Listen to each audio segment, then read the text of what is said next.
ถึงเหล็กหรือยังเนี่ย ถ้าเจียหัวมันออกมันก็ได้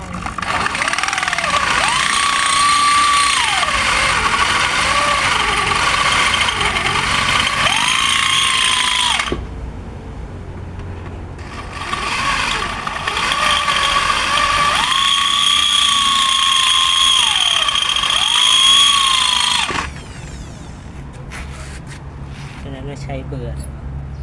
แล้วเจาะทีเดียวทะลุเลยนะตอนนั้น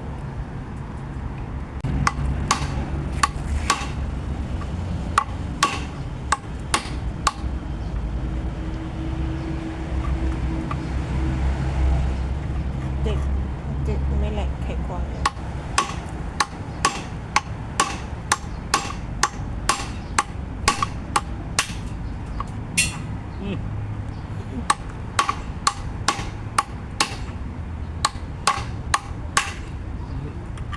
ไม่ต้องเจียก็ได้แล้วล่ะ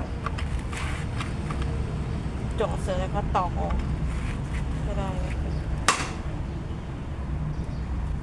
เจียอันนั้นอีกดีกว่าอ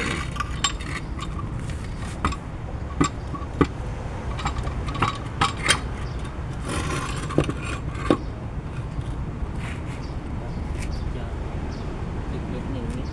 เจียอีกสักหน่อยก็ได้